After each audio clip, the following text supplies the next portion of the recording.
New Thought Media Network proudly presents New Thought Men's Community Podcast.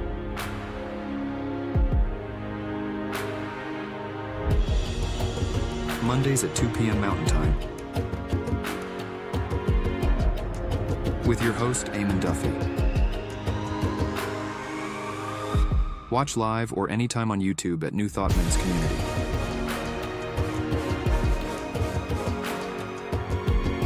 Join Eamon Duffy and his guests as they explore what it is to be a spiritual man today.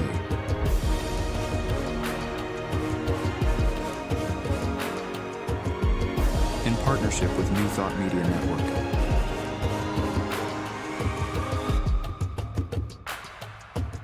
New Thought Men's Community, empowering wholeness, centered in spiritual living. Hello and welcome to the New Thought Men's Podcast, where we explore what it is to be a healthy spiritual man today. I'm Eamon. It's great to have you with us.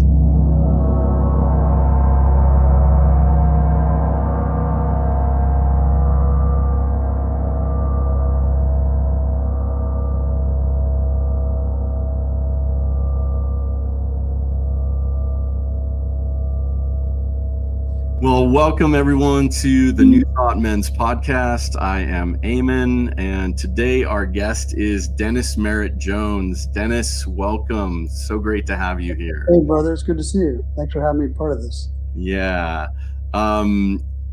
Dennis is my mentor, my ministerial mentor. So I'm just so grateful for his wisdom on so many things.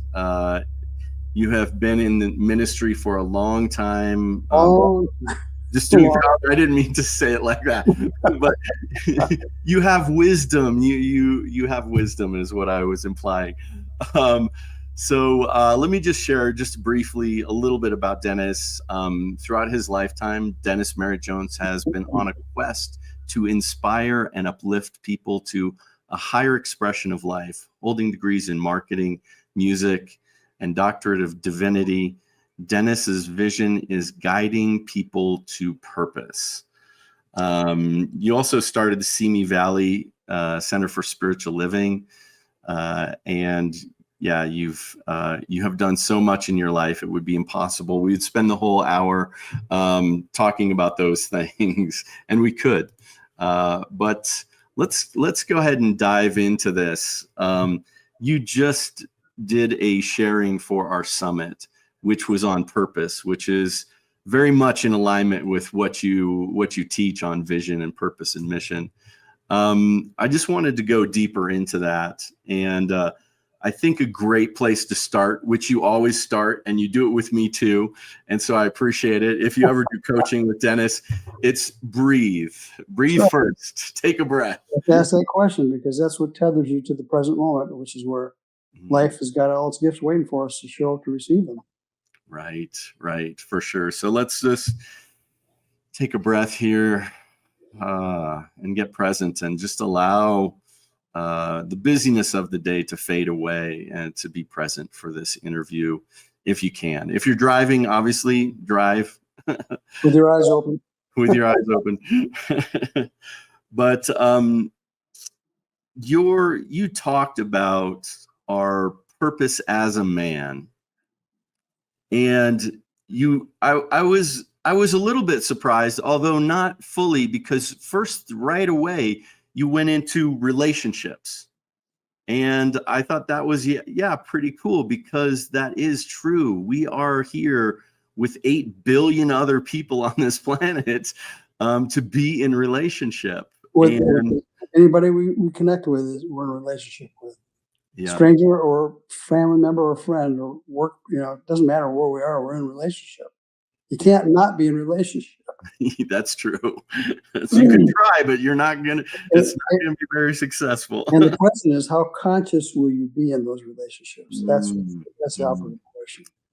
And I think that's the crux of kind of what you were talking about. And you gave us 5 steps to rejuvenating relationships. And I'll just talk through them real quick. Reverence and respect is number 1. Clear and safe communication is number 2.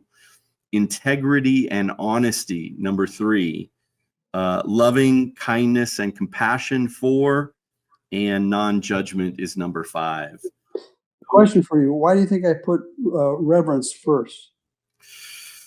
I think, for me anyhow, I would say because there is something, it gets us in touch with that sense of the divine, right? To be in reverence, to be appreciative of this, little, grain of sand on the pale blue dot in the middle of this universe, in a multiverse and of this cosmos that is bigger than we can possibly even conceive. So it puts us in touch with that sense of awe and that sense of divinity, that sense of deeper connectedness with each other. And I think that's a great place to start. I think it's a brilliant place to start. That's the only place to start. If you want to approach life from a spiritual perspective, which is what we're doing, reverence is being able to look through the shell of what we see and see the divine there, and call upon the awareness of that presence, whether it's in a person or a plant or a relationship or in the mirror. We have to be able to look through all the facades and see the spiritual presence there. That's where every relationship begins to build. Yeah, absolutely. If we're conscious. Yeah. See the sacred being, I think you said. Sacred being. How about anything else? Like, I guess clear and safe communication. It was great because we had Russ Legier talk about nonviolent communication. So that one will be coming up at the summit if you missed it. But it was a wonderful sharing and a wonderful conversation.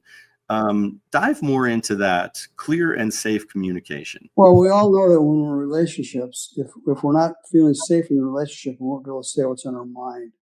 And the conduit through which every relationship finds balance and wholeness is making it a safe place to be who you are, and allow the other person to be, or people to be who they are.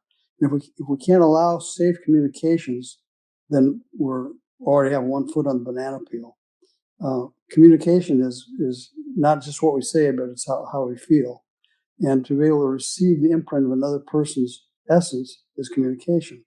Not just their words, but to read their energy as well. And sometimes being safe is not just the words that come out of our mouth, it's the energy we exude. And created a safe space for other people to have that same space for them without them feeling that we're intimidating them. Yeah, absolutely. I think you know this, but we have our group agreements for men's groups. And that's number 1, safety and trust. That's number 1 on our list, because without those things,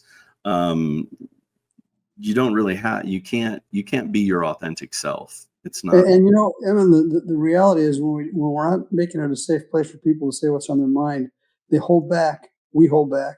And then what happens is resentment builds.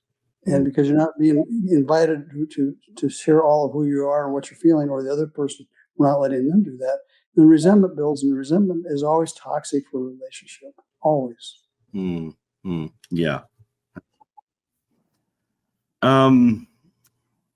Integrity and honesty. This one kind of seems sort of obvious.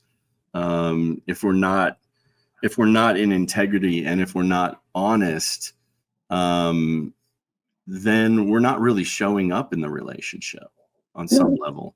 Yeah, integrity I think of as an inner experience, how we conduct our lives from the inside out, and honesty is how that shows up in the world. Spiritual integrity, the word integrity comes from the word integrate, which means to integrate. When we're present in the moment, and we're aware that we're spiritual beings, we integrate that awareness into every word, deed, and action that we enter into. That's living in spiritual integrity. And honesty is how it shows up in the world. Yeah, absolutely. Although I do want to counter a little bit, like sometimes we have to be honest with ourselves. Sometimes some mirror work is required. Maybe I'm just speaking for myself. No, that's where it all begins. If you can't be honest with yourself, there's no way you can be honest with somebody else. Right. And I think there's levels of that within ourselves. There's levels of honesty, I think, to a certain extent, of like, yes, oh, there's maybe kind of like, oh, I don't want to rock the boat, so I'm just going to be like, yes, hey, I'm fine. Oh, it's good. When really at a deeper level, when we take a moment and we pause and take that breath, we're like, yeah, wait a minute, what is really going on with me?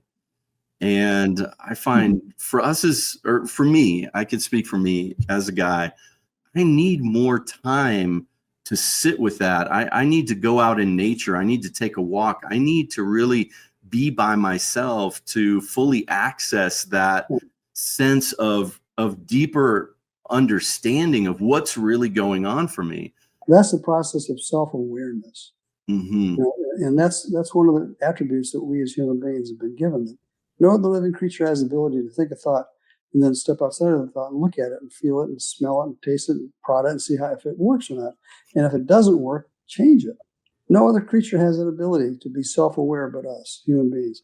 So it's an amazing gift that most people don't even realize. When you look in the mirror every morning, when you see that being looking back at you with the sunken eyes and the hair growing out of his ears and whatnot, we have to be able to become aware of our own process when we're judging who we see in the mirror. And not loving it the way it is. Mm-hmm. Yeah, right. I think that we'll get to that other piece of the reflectivity of all of these. But I want to get through them first. Loving kindness and compassion. Yes, crucial. Well, kindness is an outward action. Again, compassion is if we look through the eyes of compassion, we bring the highest part of ourselves to the world, which is to bring non-judgment as well. Loving kindness, I picked that up from studying Buddhism. Kindness is an attribute of somebody who has no agenda of creating harm. Kindness is inviting people into a more spacious place in the moment where we can be real with them and be honest with them, and to extend the reverence that we talked about earlier. Yeah. It is that practice. It really is. I think the Buddhists definitely do that and support us in exploring that in a deeper way, on a deeper level, as well as non-judgment, right? There is a lifetime practice, man. Learn how not to judge. Again, that starts in the mirror. Yeah, and then extend that to the world around us. And I'm very emphatic in my teachings about non-judgment, because the minute we do that, we separate ourselves from God. If there's only one of us here, the minute we begin to judge others, we separate ourselves from that one. That's not a good move. Yeah. And it's so easy to do, though, like in the world that really actively wants us to judge, social media and all these things. It's like, judge, did you like this? And now they have videos on YouTube where people are commenting on people's comments on some scenario. So it's like commenting on comments. Well, if you look further than the electoral process with the candidates right now, there's a huge amount of judging, and it's vitriol, and it's nasty, and it's meant to hurt. Yeah. And most judgment, whether we know it or not, is got an edge to it that hurts others. By the process of hurting ourselves too. Yeah. So if there's only one of us here, we begin to judge others. Who else are we judging? Ourselves. Right. And even buying into that sense of separation and illusion, there is almost an egoic thing of like wanting to put someone down or raise ourselves up, instead of seeing that equality, seeing that I can relate to your experience, that sense of empathy with others that I think is so necessary to cultivate and develop for us as men, especially. Yeah. And again, it goes back to self-awareness. If we can observe ourselves when we enter into that judgmental mode, we can stop and do something about it. But a lot of times we get so sucked up in the energy of it that we're not even aware that we're judging. Yeah. It's a tricky one.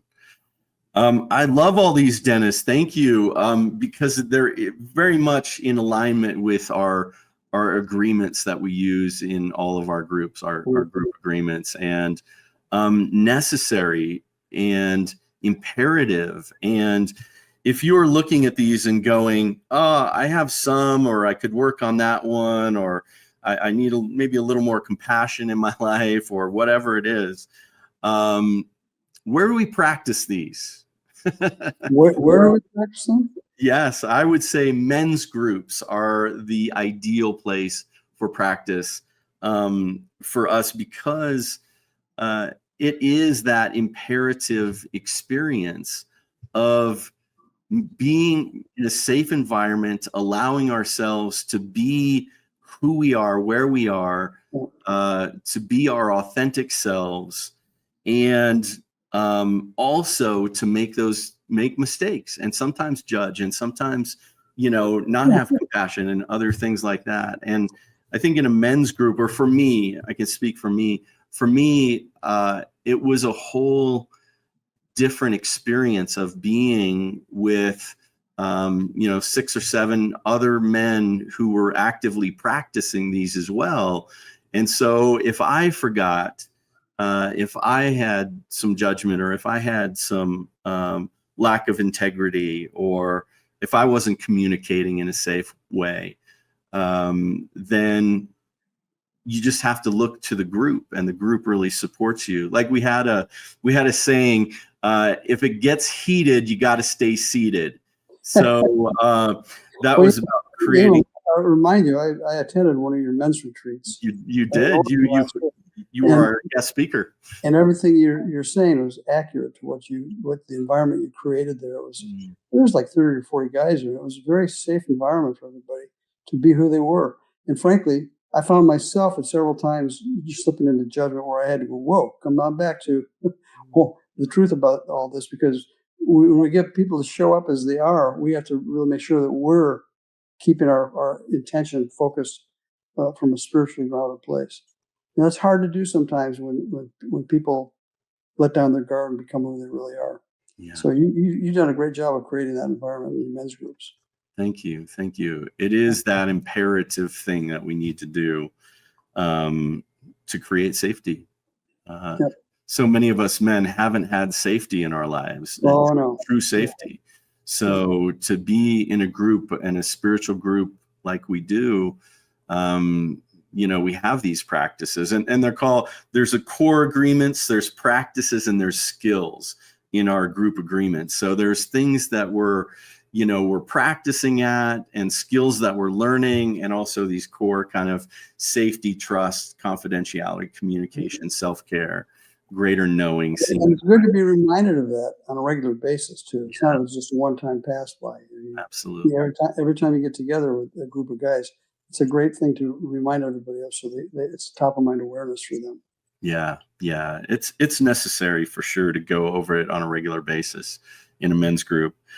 But I want to take this, and I kind of alluded to this, but I want to take this and flip it a little bit, relationships and thriving, and taking these 5 steps and putting it into the mirror of how are we doing with ourselves on these things?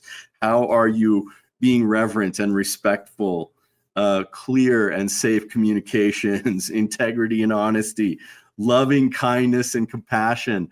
I don't know about you guys. I have a lot of buttons there, man. Yeah.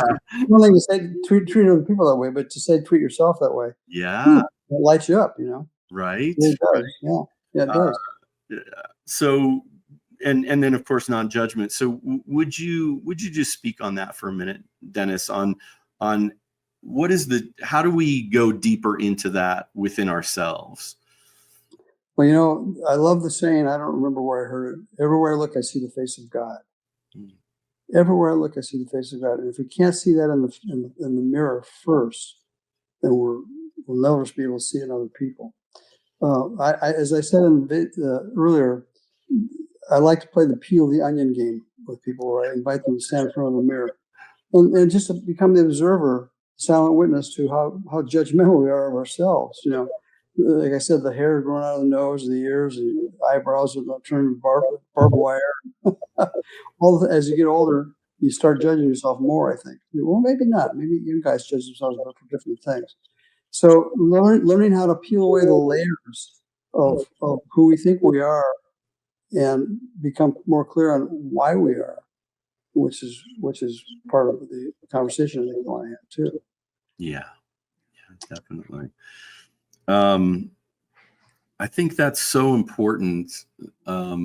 Like for myself, I always say if I can't find it within myself, then it's harder to find out in the world. So if I'm lacking compassion, or if I'm being real judgy with other people, like on the highway driving or whatever the situation, my latest practice has been, okay, where am I judging myself? Where am I not finding compassion with myself? And I try and amp that up, that energy of compassion or integrity or love, self-caring, whatever it is, that would be the kind of the cure or the opposite of what I'm experiencing, to try and draw that out from within myself, to have more compassion for me, which then gives me more compassion for others. So, which circles back around even to the point of self-awareness. If we don't have the ability to observe our own thoughts, feelings, deeds, and actions, there's no way that we're going to be able to extend that to the world.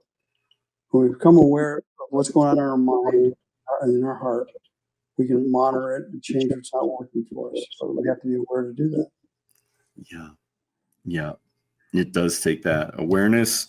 I love that. ABC, awareness builds consciousness. I've used that as an acronym for years and years and years. Yeah, it's a good one. At the end of the day, consciousness prevails. Consciousness is the determining factors in what direction it's going. Yeah, absolutely. Well, as you mentioned, like this is kind of the first piece of relationships and finding purpose. And part of our purpose is being with others in the world. Well, that's not just part of our purpose. It's at the core of our purpose is to be in a relationship. Why do you think there's only one of us? We know there's one of us, but why do you think infinite intelligence put 8 billion people on the planet? So it can experience itself in 8 billion different ways by relationships. Yeah, absolutely. You came up with these three like questions: who are we? What are we? Why are we? And I love that. I love that because and I think we kind of answer those things like, who am I? Well, I'm a man. I'm a human being. I'm also a spiritual being. Maybe that speaks a little bit into what we are, these spiritual beings incarnating, expressing through these physical experiences of body and heart and mind, these five senses that we have that tie us to this physical experience. But then the why are we?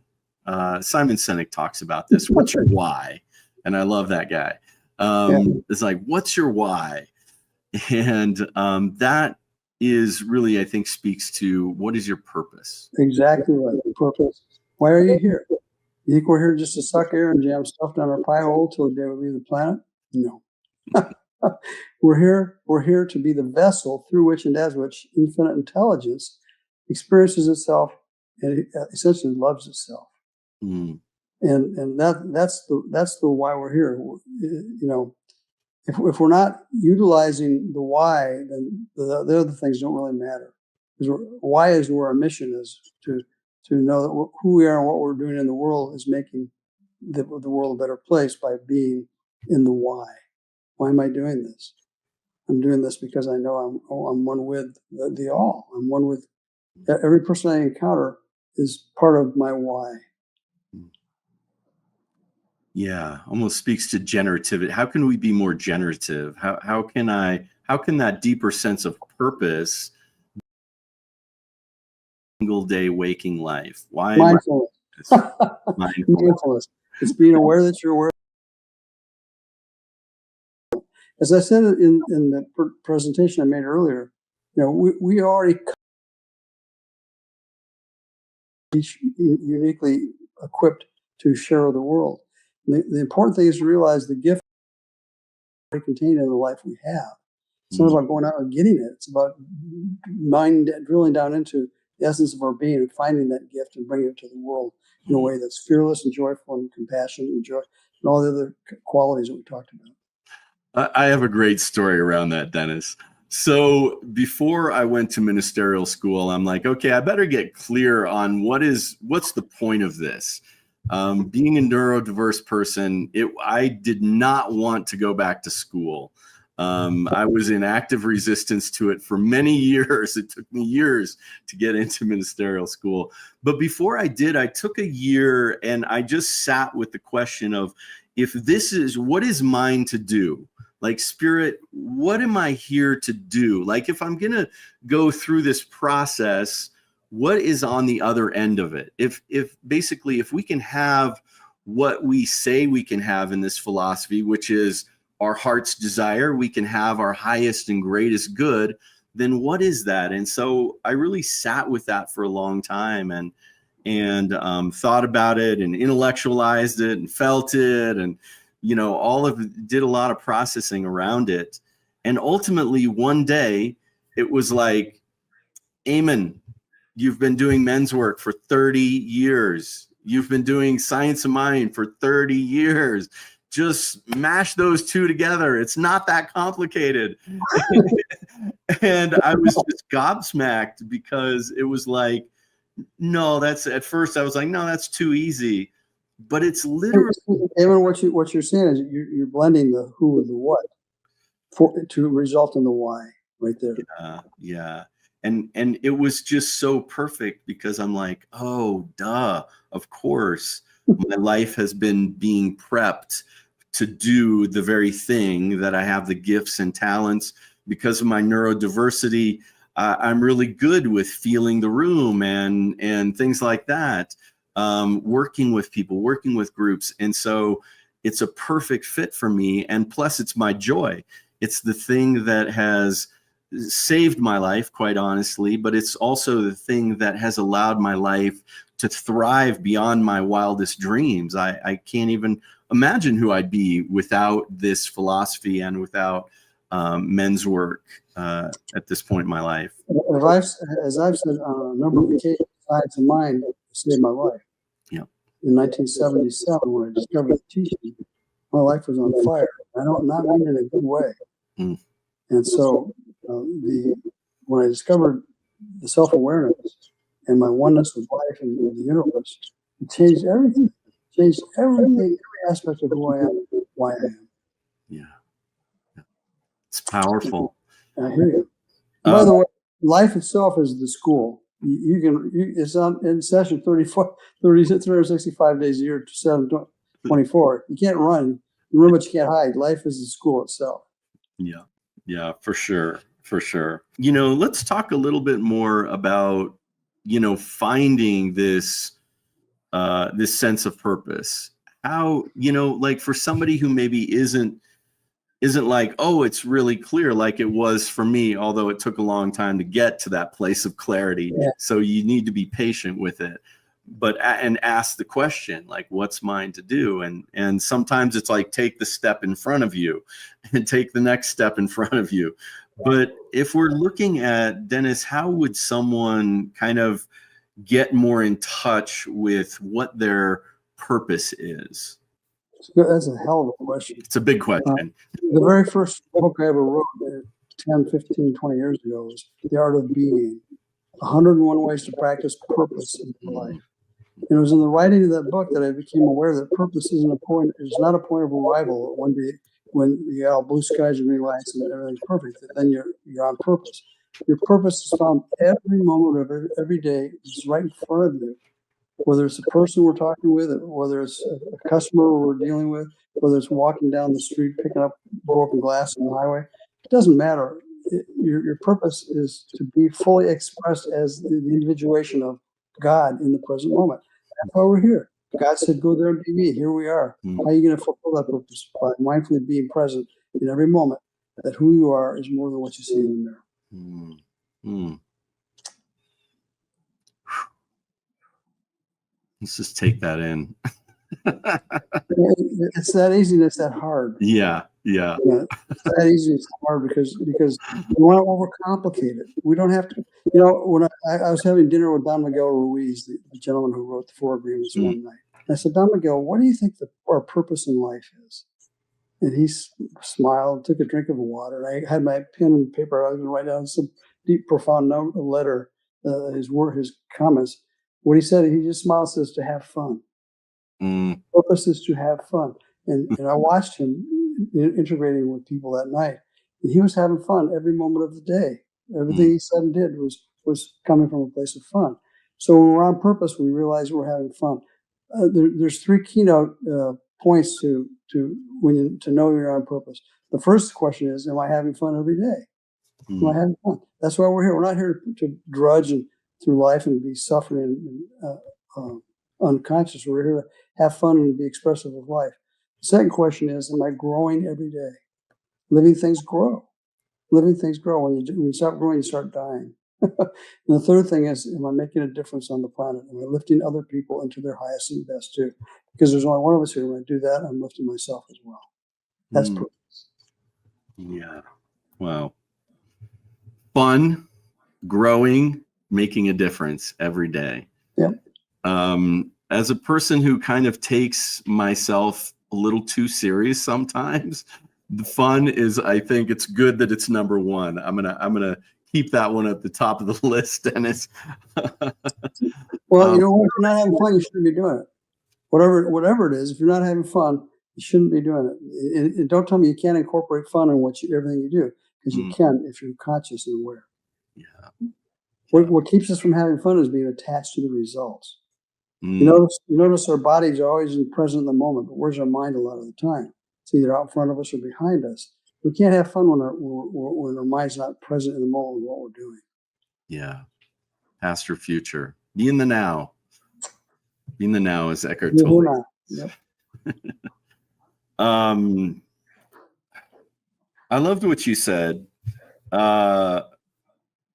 Passion for life, what gives you joy and fulfillment, and what gives our lives meaning. Yeah. So that's maybe another way of saying those things. Passion for life, joy and fulfillment, and meaning. Well, when we realize that we're living on purpose, meaning comes with that. If you think you're going to find meaning in more possessions, you're wrong. Because you're on the hedonic treadmill. There'll always be more things you want to have in order to find meaning in your life. Meaning comes through being aware that you're one with life and that you're here to be the conduit through which it expresses itself. That's how you extract meaning out of every moment. By being present in the moment and loving what you do and loving who you are and giving the highest and best that you can to everybody you're with. Absolutely.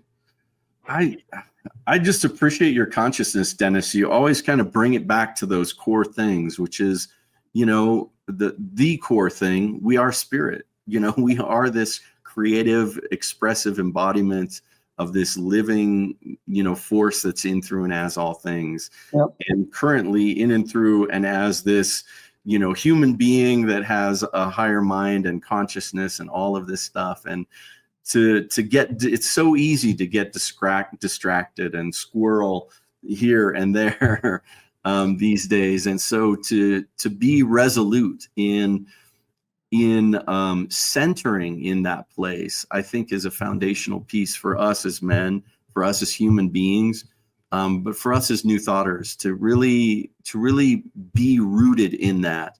And that everything really expresses from that. And so first cause is where it starts. I've written 7 books, and bringing every book that comes back full circle to the first one. It's always about being present in the moment and realizing you're part of something larger than yourself. If you just embody that, the rest of your life will unfold and take care of itself beautifully.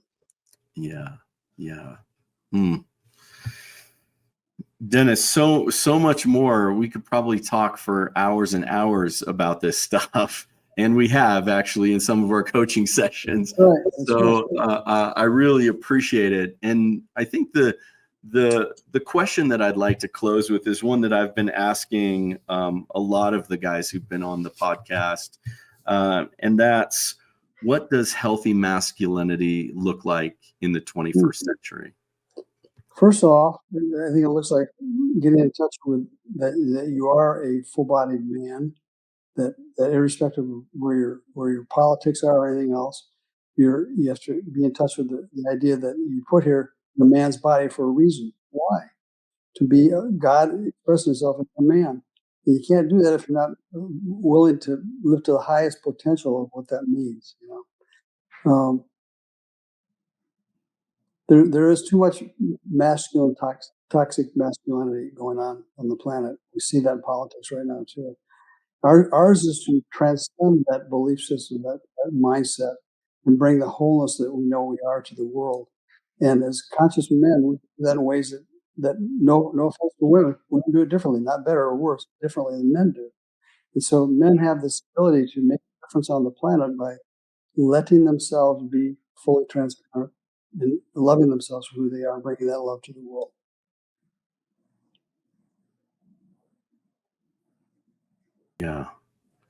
Yeah, I think it's beautiful. It's just and a lot of the other guys have talked about that. How do we open our hearts? How do we make our whole selves available to not only ourselves but the ones we love, to our communities, to the world, to be able to share our authentic self rather than be in these boxes of masculinity, these rigid kind of social structures that keep us in this narrow understanding of what it is. And so I think it takes this spiritual organization or this spiritual beingness to really pull us out of that societal construct and say, no, we're more than that. We're greater than that. Yeah.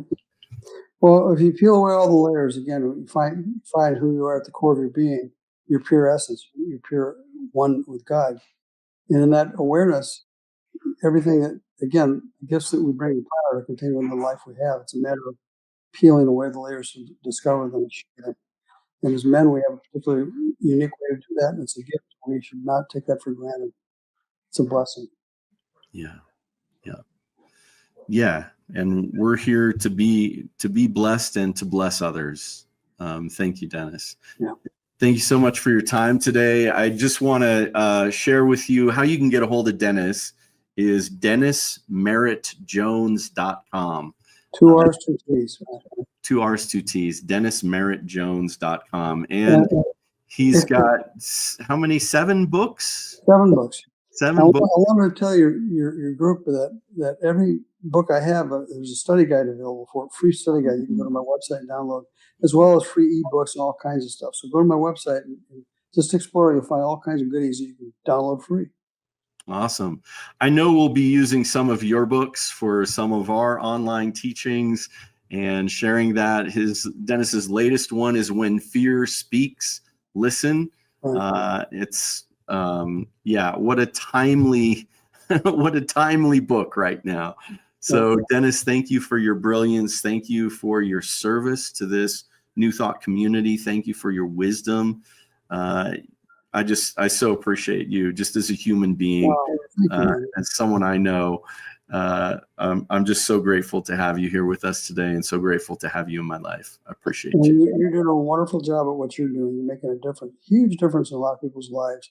And guys, if you're watching this and you haven't connected with him personally to get involved in one of his groups, do it, because it'll change your life for the better.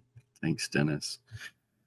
So this wraps up for today. Thanks so much, Dennis. We'll definitely have you back for more conversations, and there's more to come. So stay tuned in. Cool. Peace. I hope you enjoyed this interview from the New Thought Men's podcast. For instant access to all podcast interviews, talks from our summit, men's groups, and so much more, join us at newthoughtmens.community. Thanks so much for being with us today. There's more to come, so stay tuned in.